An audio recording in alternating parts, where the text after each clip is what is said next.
शिखा ने अपने दोनों बच्चों यानी माधव और राघव की शादी के बाद दोनों को अलग अलग करके एक एक मकान दे दिया था, जो कि एक दूसरे के आमने सामने ही था। और शिखा खुद एक हफ्ता बड़े बेटे के पास रुकती और एक हफ्ता छोटे बेटे के पास। ऐसे ही उसकी जिंदगी कट रही थी। पर परेशानी की बात ये थी कि जहाँ माधव अपने दिमाग का इस्तेमाल करके बहुत अमीर हो गया था, वहीं राघव को व्यापार में घाटे की वजह से वो मुश्किल से अपना गुजारा कर पाता था। ऐसे ही एक दिन जब शिखा माधव के घर थी, तो राघव माधव के घर आकर शिखा से कहता है, ये लो माँ, रसगुल्ले खाओ। हाँ दे ना, पर ये तो बता किस खुशी में। बताऊंगा नहीं माँ, दिखाऊंगा। चलो मेरे साथ, मैंने गाड़ी खरीदी है। आओ आपको दिखाता हूँ और एक चक्कर भी लगवा कर लाता हूँ। राघव इतना कहता है कि तभी वहाँ माधव और उसकी पत्नी आरती आते हैं और दोनों ये सुनकर चौंक जाते हैं कि माधव ने अपनी गरीबी की हालत में भी गाड़ी ली है। जिसके बाद वो भी गाड़ी को देखने बाहर आते हैं और गाड़ी देखकर माधव कहता है, अरे माँ, ये तो सेकंड हैंड गाड़ी लेकर आया है और रसगुल्ले तो ऐसे खिला रहा है जैसे प्लेन खरीद लिया हो। ये तो वही बात हो गई, खोदा पहाड़ और निकली सेकंड हैंड गाड़ी। वैसे आपकी जानकारी के लिए बता दूं कि हमने अभी गाड़ी बुक की है, वो भी नई और इससे कई ज्यादा महंगी, कल आ जाएगी। अरे तो क्या हुआ, राघव ने अपनी मेहनत से सेकंड हैंड ही सही गाड़ी तो ली ना, जुग जुग जी मेरे लाल। शिखा के इतना कहते ही राघव उसे कार की राइड पर लेकर जाता है और माधव और आरती जल भुनकर राख हो जाते हैं। तभी माधव धीरे से आरती को कहता है, तुमने माँ से झूठ क्यों बोला? मैंने तो कोई गाड़ी बुक नहीं की। अगर नहीं की है तो कर दो। कल मुझे मेरे घर के दरवाजे के आगे एक बड़ी महंगी गाड़ी खड़ी नजर आनी चाहिए, वरना कल से तुम अपने गरीब भाई के साथ रहना। इतना कहकर आरती अपने कमरे में चली जाती है और माधव भी परेशान होकर लोन पर एक महंगी गाड़ी अगले ही दिन ले आता है। और आरती राघव और उसकी बीवी कीर्ति को जलाने के लिए काजू कतली लेकर उसके घर जाती है और कहती है, अरे कोई है क्या? कहाँ है मेरी देवरानी? अरे देवर जी आ जाओ बाहर, मिठाई खा लो। आरती की आवाज सुनकर शिखा, कीर्ति और राघव बाहर आते हैं और उनको देखकर आरती इतराते हुए कहती है, ये लो माँ जी, देवर जी, देवरानी जी, सब बारी बारी मुँह मीठा करो। क्या हुआ बहू, मिठाई क्यों बांट रही है? तू पेट से है क्या? नहीं माँ जी, आप भी ना उम्र की वजह से बातें भूल जाती है। आपको बोला था कि कल हमारे घर गाड़ी आएगी। माधव जी महंगी गाड़ी लेकर आए हैं, इसीलिए मैं महंगी मिठाई खिलाकर सबका मुंह मीठा करवा रही हूँ। कड़वी बातें बोलकर लोगों को मिठाई खिलाते तो पहली बार देखा है किसी को मैंने दीदी। क्या? कुछ नहीं दीदी, गरीब देवरानी की तरफ से नई गाड़ी की बहुत बहुत बधाई। आरती सबको मिठाई खिलाकर वहाँ से चली जाती है। अब माधव जहाँ अपनी बड़ी और महंगी गाड़ी चलाता, वहीं राघव अपनी छोटी और सस्ती। दोनों अमीर और गरीब भाइयों की जिंदगी ऐसे ही गुजर रही थी। तभी एक दिन राघव को किसी के चीखने की आवाज आती है और वो बाहर जाकर देखता है तो माधव अपनी नौकरानी कमली पर चिल्ला रहा था। तुमसे कितनी बार बोला है कि गाड़ी को देखकर साफ किया करो? पता भी है कितनी महंगी है ये गाड़ी। साहब मैं तो सही से ही साफ करती हूँ, मैंने क्या गलत किया? अगर तुमसे सफाई नहीं होती या आलस आता है तो छोड़ दो ये नौकरी, कोई जरूरत नहीं तुम्हारी यहाँ। माधव इतना कहकर उसे काम से निकाल देता है और खुद ही अपनी गाड़ी साफ करने लगता है। ये सब देखकर राघव को बहुत बुरा लगता है कि उसके भाई में इतना घमंड आ गया है, लेकिन वो उसे कुछ नहीं बोलता और ऐसे ही घर आकर अपनी पत्नी कीर्ति से कहता है, कीर्ति, मैं क्या सोच रहा था कि सारा दिन तो हम गाड़ी इस्तेमाल करते हैं, लेकिन रात भर ये खड़ी रहती है। क्यों ना हम इसको रात पर किराए पर चलाने के लिए किसी को दे दें, किसी का भला भी हो जाएगा और हमारे घर में भी कुछ पैसे आ जाएंगे। अरे वाह, ये तो बहुत बढ़िया आइडिया है, मैं इसमें क्यों मना करूँगी।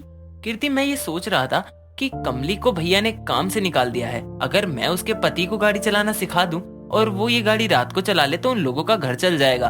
तुम्हारा इस बारे में क्या कहना है? मेरा ये कहना है कि मैं बहुत नसीब वाली हूँ कि मुझे आप जैसा हमसफर मिला। कितना साफ दिल है आपका। कीर्ति की राजी जानकर राघव कमली के घर जाकर उसके पति से बात करके उसे गाड़ी सिखाने लगता है और राघव के घर भी इससे कुछ आमदनी आती है।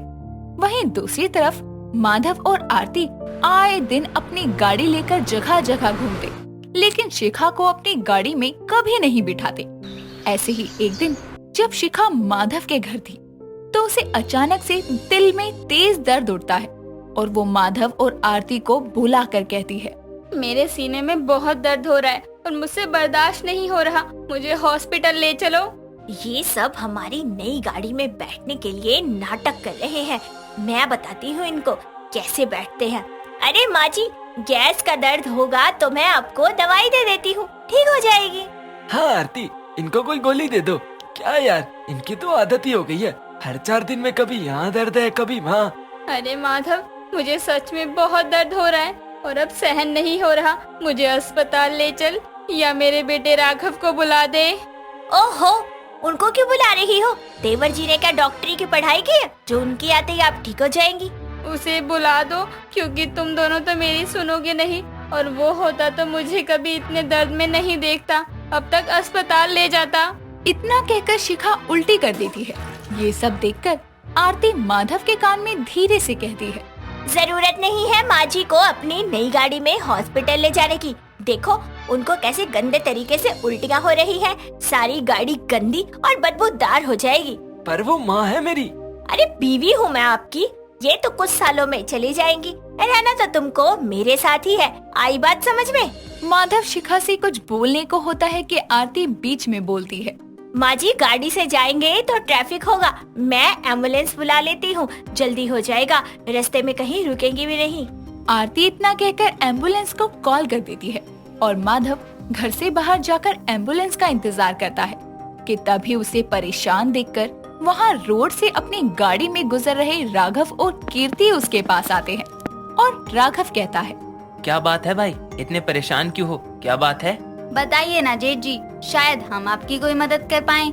वो माँ को सीने में दर्द है और उल्टियाँ भी हो रही हैं। मैंने एम्बुलेंस बुलवाई है, उसी का इंतजार कर रहा हूँ। ये सुनते ही राघव बिना किसी की सुने सीधा माधव के घर जाकर अपनी माँ को गोद में उठाकर लाता है और अपनी कार में बैठाकर कीर्ति के साथ हॉस्पिटल ले जाता है। और उसकी देखा देख आरती और माधव भी अपनी बड़ी गाड़ी में हॉस्पिटल आते हैं, लेकिन इलाज में हुई देरी के कारण डॉक्टर शिखा को नहीं बचा पाते, जिसके बाद राघव और कीर्ति आरती और माधव के पास आकर कहते हैं, क्या फायदा आपकी अमीर गाड़ी का जब आप अपनी माँ को हॉस्पिटल तक नहीं ले जा पाए। और भाभी, आप अगर माँ की जगह माधव भैया होते तो भी क्या आप यही करती, या आपको कैसा लगता अगर माधव भैया आपके साथ ऐसा करते जो आपने मेरी माँ के साथ किया? शायद उनको सही समय पर अस्पताल लाया जाता तो वो बच जाती। माना आपकी अमीर की गाड़ी थी और हमारी गरीब की, लेकिन उस अमीर लोगों की गाड़ी का क्या फायदा जब आप लोगों का दिल ही इतना छोटा है। भाई मुझे माफ कर दे, आरती ने बोला कि गाड़ी गंदी होगी तो साफ करवानी पड़ेगी। अरे गाड़ी तो नहीं आ जाती, अब माँ कहाँ से लाओगे? हम दोनों आज से और अभी से आप दोनों से सब रिश्ते खत्म करते हैं और आप दोनों को कोई हक नहीं है माँ के पार्थिव शरीर को भी हाथ लगाने का। ये सब सुनकर माधव और आरती का सर शर्म से झुक जाता है और राघव और कीर्ति इतना कहकर वहाँ से चले जाते हैं और शिखा का दाह संस्कार करते हैं, जिसके बाद वो उन दोनों से कोई रिश्ता नहीं रखते। और वक्त के साथ साथ राघव और कीर्ति अपनी नेकी के बल पर बहुत तरक्की करते हैं और शिखा की हाय माधव और आरती को ले डूबती है और माधव का व्यापार में बहुत नुकसान होता है, यहाँ तक कि वो अपनी कार की EMI तक नहीं भर पाता, जिस वजह से बैंक वाले राघव की कार को जब्त कर लेते हैं और कहते हैं ना कि कर्मों की सजा इसी जन्म में मिलती है। ऐसा ही कुछ राघव और माधव के साथ भी हुआ और इस तरह हमारी ये कहानी यहाँ खत्म हुई। अरे तुमने ये क्या कर दिया गवार लड़की, दिमाग नाम की चीज है भी या नहीं तुम्हारे अंदर? लेकिन जीजी आपने ही तो कहा था कि गंदा हो गया है और साफ करना पड़ेगा। मैंने तुमसे कहा था क्या कुछ करने को? नहीं ना, फिर क्यों किया तुमने ये सब गंवार कहीं की? दूर हो जाओ मेरी नजरों से, दोबारा दिख मत जाना अब मुझे। पता नहीं किस आफत को लेकर आए हैं पिताजी घर में। नंदिनी शहर में अपने माँ और पिताजी के साथ रहा करती थी। ऐसे ही एक दिन, माँ मैंने सुना है हमारा भी गांव में घर है, लेकिन पिताजी आज तक हमें लेकर क्यों नहीं गए? आज पिताजी को आने दीजिए, मैं उनसे ही पूछ लूंगी। नहीं बेटा, ऐसी गलती कभी मत करना। उनको गांव के बारे में कुछ मत कहना। अगर उन्होंने गांव के बारे में सुन लिया तो वो गांव में जाने की जिद करने लगेंगे, क्योंकि वो गांव से बहुत प्यार करते हैं। तो क्या हुआ माँ, इसी बहाने हम भी गांव घूमकर आ जाएंगे। मुझे भी देखने को मिलेगा हमारा गांव कैसा है। हमारे कॉलेज में भी सभी अपने अपने गांव की बात करते हैं, बस मैं ही हूँ अपने ग्रुप में जो गांव की बातें नहीं कर पाती। अच्छा, ऐसा है क्या? लेकिन हर गांव की एक बात एक ही तरह की होती है। वहाँ आप छोटे कपड़े नहीं पहन सकते। अगर आपने छोटे कपड़े पहन लिए तो वहाँ के लोग तुम्हें बहुत ताना मारेंगे। कोई बात नहीं माँ, मैं वहाँ सलवार पहन लूंगी, लेकिन मुझे भी गांव जाना है। वहाँ कैसे रहते हैं, खाना कैसे बनाते हैं, ये सब देखना है। पता नहीं अचानक ऐसे कैसे तेरे दिमाग में गांव जाने का भूत चढ़ गया। ठीक है, तेरे पिताजी को आने दे, मैं बात करती हूँ उनसे, उसके बाद ही पता चलेगा। नंदिनी अपने पिता का बेसब्री से इंतजार कर रही थी। जैसे ही उसके पिताजी सुभाष घर आते हैं, नंदिनी उन्हें पानी देती है। पिताजी, मुझे आपसे कुछ पूछना है। क्या हमारा कोई गांव है? वो क्या है ना, मेरे सभी दोस्त अपने अपने गांव जा रहे हैं, इसलिए बोल रही हूँ। हाँ बेटा, गांव में हमारा घर है, लेकिन क्या है ना, काम के चक्कर में कभी गांव जाना होता ही नहीं। और अब क्या कहने जाऊँ, यही सोचकर चुप रह जाता हूँ। पिताजी, क्या हम इस साल की छुट्टी में गांव चले? वो क्या है, मुझे गांव घूमने का बड़ा मन हो रहा है। चलते हैं ना पिताजी? नहीं बेटा, ये नहीं हो सकता, क्योंकि कुछ दिनों के बाद मेरे भाई की बेटी झुमकी आ रही है। अगर हम लोग गांव जाएंगे इस समय तो अच्छा नहीं लगेगा उसे, लेकिन हाँ, हम उसके साथ गांव जरूर जा सकते हैं। क्या बात कर रहे हो आप पिताजी? मुझे नहीं लगता कि हम इस बार भी गांव जा पाएंगे। पता नहीं कौन कौन आ रहा है। पहले तो कभी नहीं आई, जब हमको गांव जाना था तभी किसी को आना होता है। हद है। ऐसा नहीं बोलते बेटा, वो हमारे मेहमान है, वो जब तक चाहे तब तक रहे। ठीक है, फिर मैं भी देखती हूँ कब तक टिकती है हमारे घर में। क्या हुआ, क्या सोच रही हो तुम? कुछ भी नहीं, बस सोच रही हूँ कि चाचा की बेटी है, अच्छे से खातिर कर दूंगी। नंदिनी मन ही मन झुमकी को सबक सिखाना चाहती थी। ऐसे ही कुछ दिन और गुजर गए। अब सुभाष भी अपने भाई की बेटी को घर ले आता है। तभी झुमकी सुनीता और नंदिनी के पैर छूती है। ये देखकर नंदिनी बोलती है, अरे पागल हो क्या, मेरे पैर क्यों छू रही हो? मैं तुम्हें बूढ़ी नजर आ रही हूँ क्या? ना हो जीजी, ऐसा काहे बोल रही हो? हमने कब कहा कि आप बुढ़ियाए गई हो? आप तो बहुत ज्यादा जवान हो। और ऊका है ना, हमारे गांव में अपने से 1 साल बड़े से भी आशीर्वाद लेते हैं। लेकिन मैं और तुम तो शायद हम उम्र के हैं, तो पैर क्यों छुए मेरे? और हाँ, अगर मैं बड़ी भी हूँ तो भी मेरा पैर पकड़ने की कोई जरूरत नहीं है। ठीक है, शहर के हो ना तो ये सब ठीक नहीं लगता होगा। कोनो बात नहीं, हम वैसे ही करेंगे जैसे तुम हमें बताओगी। क्यों चाचा चाची, सही कहे ना? पता नहीं क्या सही है और क्या गलत। और हाँ नंदिनी, तुम्हें कहीं जाना तो नहीं है ना? वो क्या है ना, घर में मेहमान आए हैं, उनके लिए खाना बनाना है, तो कहीं मत जाना। क्या बात कर रही हो चाची? घर माँ को मेहमान आ रहे हैं और आपने हमको अभी तक बताया नहीं। को बताइए कि का काम करना है हमको। अरे पागल लड़की, तुम ही तो हो हमारे घर की मेहमान, तो तुम कैसे काम कर सकती हो? अरे का बात करत हो चाची, कैसे काम कर सकत है? अरे भगवान जी हमको 2 हाथ दिए हैं, हम उन्हें हाथन से सारे काम कर लेंगे, पर चाची को कोनो काम ना करन देंगे। लो माँ, मिल गई आपकी मन की बेटी जो आपकी मदद कर दे। मैं तो निकम्मी हूँ। अरे कोई बात नहीं, हम तुमको भी घर का सारा काम सिखा दे। अरे उका है ना, हम बहुत स्पीड हैं काम सिखाने में। स्पीड या एक्सपर्ट? हाँ वही, समझ गए ना। चलो चाची, अब हमको रसोई दिखा दे। चूल्हा तो होगा ना उमा? उका है ना, हमको चूल्हा पे खाना बनाने की आदत है, हमारी माँ ने सिखाया था। हम स्टोव वगैरह पर खाना ना बना सकत। झुमकी की बातें सुनकर सुनीता बहुत हंसती है और झुमकी अपनी चाची का दिल जीत लेती है। ऐसे ही कुछ दिन गुजर जाते हैं। एक दिन जब झुमकी टीवी देख रही थी, तभी वहाँ नंदिनी अपने फोन में कुछ वीडियोस देखते हुए आती है और उसे देख झुमकी कहती है, क्या बात है, जे का है इतना छोटा टीवी?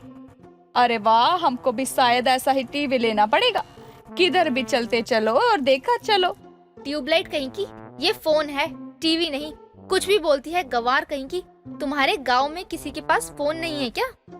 अरे है, हमारे घर में बाबूजी के पास फोन है, लेकिन ऐसा फोन नहीं है जिसमें से टीवी दिखत हो। उमा तो सिर्फ बात कर सकत है। अच्छा, वो डब्बे वाला फोन इस्तेमाल करते हो? हद है। सच कहते हैं लोग कि गांव के लोग सच में बहुत पीछे छूट गए हैं। अब इनको पता तक नहीं कि दुनिया में टच वाला फोन आ चुका है। हद है यार। का नाम बोला तो? वैसे ये फोन वा काम कैसे करत है? कोनो बटन है का? हमको कभी दो ना जे फोन पकड़ने के खातिर। कैसा लगत है हम भी देखे उका चलाकर। हम अपने गांव जाकर सबको बताएंगे। अच्छा, तुम्हें मेरा फोन हाथ में लेकर देखना है? फिर कभी देती हूँ। मुझे जरा अपना फोन को साफ करना है, बहुत गंदा हो गया है। अच्छे से साफ करूंगी। नंदिनी अपने फोन को साफ करने की बात कर ही रही होती है कि तभी सुनीता नंदिनी को आवाज लगाती है। नंदिनी, जरा यहाँ तो आना। पता नहीं कब से ये लड़की फोन के अंदर देखे जा रही है। आजा, इधर काम है। आ रही हूँ माँ, बस अभी आई। अगर मैंने तेरे हाथ में अब भी फोन देख लिया ना, तो सोच लेना आज तेरा एक दिन या तेरा फोन का। जब से हाथ में फोन आया है कभी रेस्ट नहीं दिया फोन को। नंदिनी अपनी माँ की बात सुनकर फोन को वहीं झुमकी के सामने रखकर वहाँ से चली जाती है। अरे हाँ, अभी अभी नंदनी कह रही थी कि फोन बहुत गंदा हुई गवा है। हमों का फोन धो दे, खुश हो जाएगी। शायद हमको फोन जल्दी छूने ना दे। हाँ, हम यही करत हैं। जल्दी से झुमकी काम पर लग जा। झुमकी फोन को पहले सर्फ में डुबोती है, फिर उसे ब्रश से घिसती है और धूप में सुखाने के लिए रख देती है कि इतने में नंदिनी अपना काम खत्म कर कर अपना फोन लेने आती है। लेकिन अपना फोन ना देखकर वो झुमकी से पूछती है, झुमकी, तुमने मेरा फोन देखा क्या? देखो ना, कहीं मिल नहीं रहा है। कब से ढूंढ रही हूँ। अरे चिंता मत करो नंदनी, हमने ही तोरे फोन को धोकर मस्त सुखाकर धूप में रख दिया है। अरे तुमने ये क्या कर दिया गंवार लड़की? दिमाग नाम की चीज है भी या नहीं तुम्हारे अंदर? लेकिन दीदी, आप ही तो कहत रही कि गंदा हो गया है, साफ करना पड़ेगा। मैंने तुमसे कहा था क्या कुछ करने को? नहीं ना? फिर क्यों किया तुमने ये सब गंवार कहीं की? दूर हो जाओ मेरी नजरों से। दोबारा दिख मत जाना अब मुझे। पता नहीं किस आफत को लेकर आए हैं पिताजी घर में। नंदिनी गुस्से में झुमकी को बहुत कुछ बोल देती है और सुनीता भी झुमकी की गंवारपंती को देखकर ज्यादा खुश नहीं होती। रात भर सोचने के बाद अगली सुबह झुमकी नंदिनी के लिए गिफ्ट लेकर आती है। जे लीजिए हमारी तरफ से सॉरी वाला गिफ्ट। हमको माफ कर देना, लेकिन ऐसे गुस्सा काहे करत हो? तुम्हें कुछ पता है तुम कौन हो? तुम मेरी नए फोन खराब करने वाली आफत हो। अभी तो मुझे नया फोन मिला था, लेकिन अरे हमको साचो में माफ कर दो जीजी। जे सस्ता है, लेकिन आपके खातिर एक नया फोन लाए हैं। आपको पसंद आया ना जे? हाँ ठीक है, जा सकती हो। बढ़िया ही मेरे लिए नया फोन खरीदने वाली। नंदिनी के ऐसा बोलते ही सुनीता वहाँ आती है। पागल लड़की, इसने तेरे लिए अपने हाथ की सोने की चूड़ियां बेच दी, जो कि उसकी माँ की आखिरी निशानी थी। और तेरे लिए इसने वो बेचकर फोन लिया, और तुझे कदर ही नहीं है उसकी। जैसे ही सुनीता झुमकी की सच्चाई बताती है, तभी नंदिनी झुमकी को गले लगा लेती है। तभी सुनीता भी झुमकी को उसके सोने की चूड़ियां देती है और ये देख झुमकी सभी को गले लगा लेती है।